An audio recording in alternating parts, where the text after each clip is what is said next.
Howdy guys! Happy Saturday. I'm going to talk today about how to get unstuck. From the video yesterday, I had a great comment. I don't know exactly what your name is, but I'm going to assume it's either Vladimir or Vidamar.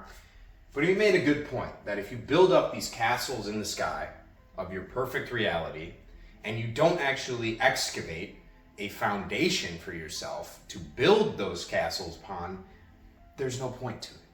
And he's absolutely correct. He's absolutely correct. What's the point of envisioning all this future reality work and all these things that you want in your perfect life, but you don't work towards it? The present moment gets you to the future, and you can't become what you want after unless you become it before. And the only way to become something before is to take action towards it and to change and realign yourself to the life that you want. Put yourself on the lifeline that you want. No one's going to come and save you. No one is going to come and save you. It's a hard lesson to learn, but it's the truth. You are your own savior, and you are absolutely capable of doing it. I believe in you. So let's get going on how to get unstuck. The reason I wanted to talk about this is because this probably ate up the most of my time over the years, and I didn't make much progress. See, I always knew that I wanted to do something that was different than the accounting, finance, economics sort of work. I was always kind of stuck in that field, whether it be taxation, construction, cost management, analysis, stuff like that, logistics. And I kept waking up every day and telling myself, one day I'm going to love my life. One day I'm going to love my life. Everything's going to be perfect. But nothing changed. I kept doing the same shit over and over again. And I was negative. There was a long period of time where I was one of those guys that would go to a YouTube video of somebody that's chasing their dream or chasing their passion, that's, sharing some information that they find exciting. And I would shit on them. I would shit on them in the comments because I myself wasn't willing to put in the work.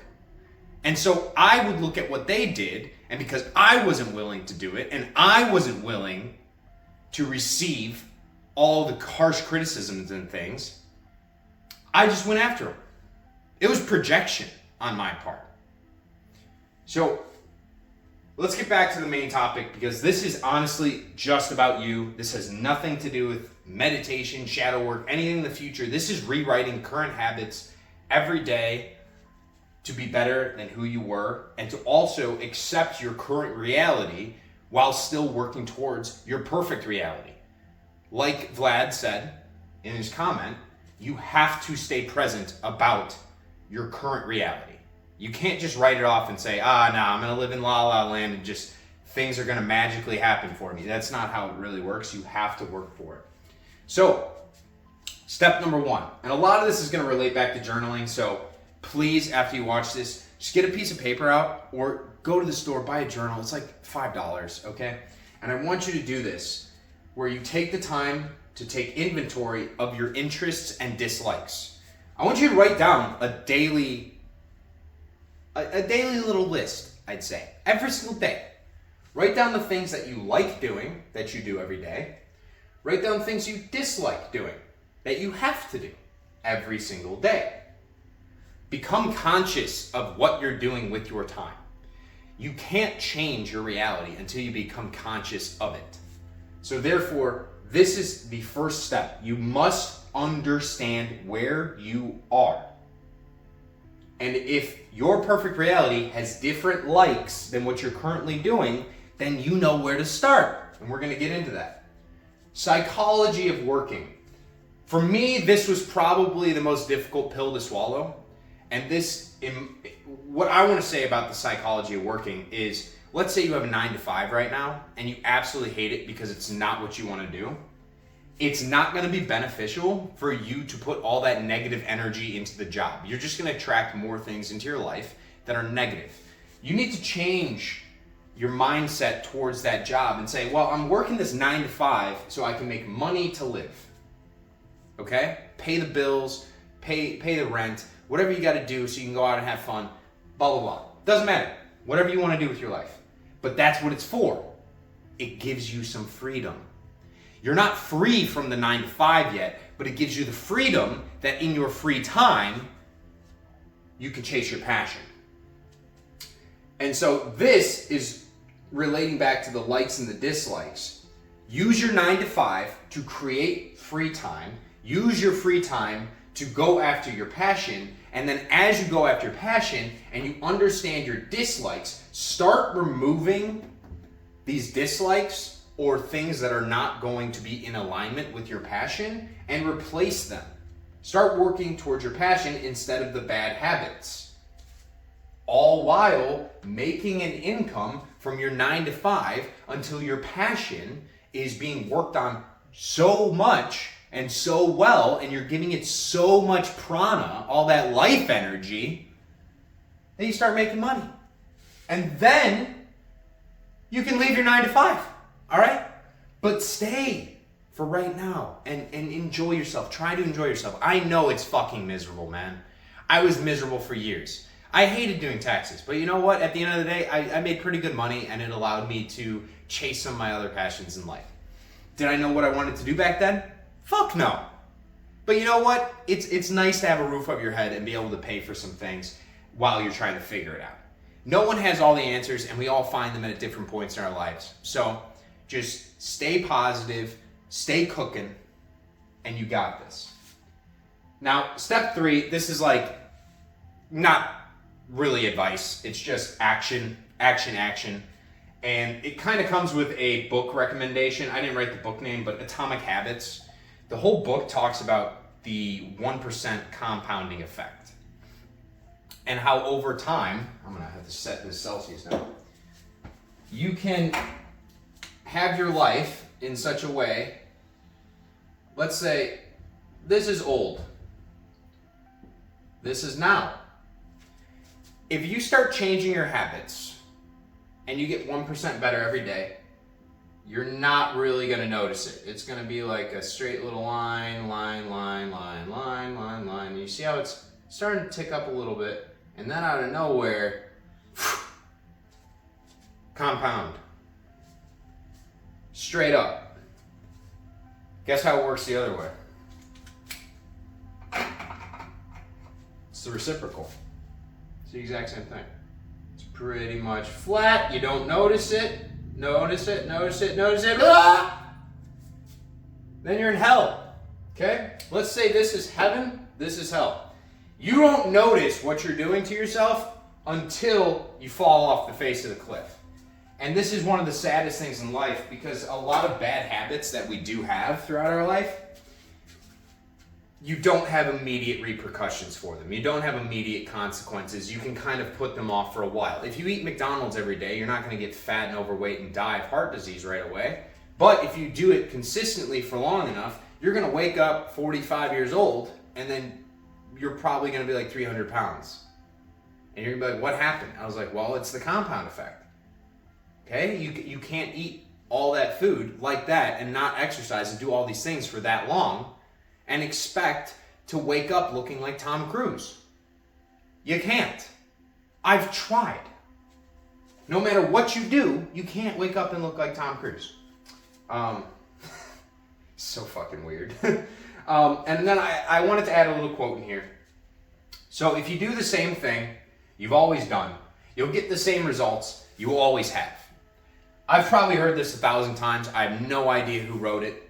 Who knows? Maybe it was the Buddha, maybe it was Jesus. But it rings true. You know, that's also the definition of insanity. Insanity is doing the same thing over and over and over, expecting a different result. It's kind of like when I look at, politics. I'm like, we keep doing the same shit, and we're expecting something different. We keep ending up in all these wars, right? Well, that's why you need to change. So what is the best way, in my mind, to make short-term changes and set some short-term goals that you can really start changing your habits in your life? Well, so this comes from Brian Tracy. He's got this 10-3-1. I'm not sure about the one portion, but that's something I added, where he says, within a year time frame, I want you to pick 10 goals, 10 things that you absolutely want to accomplish.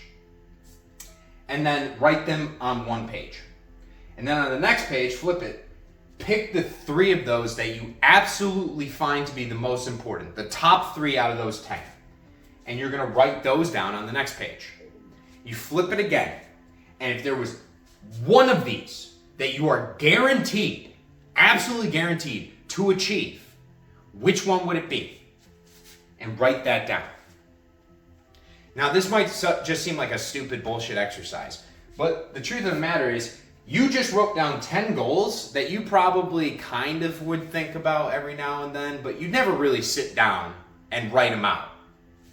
So you just made this conscious, and then you just made it very conscious which 3 are the most important to you, and then you just woke your ass up to the one that you absolutely know that you want, that you need. And I'm telling you, once you do this, and you start applying this inventory system, and you start taking action, you will achieve this goal.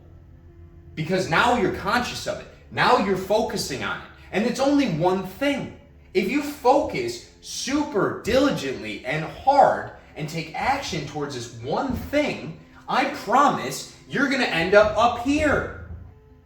Okay?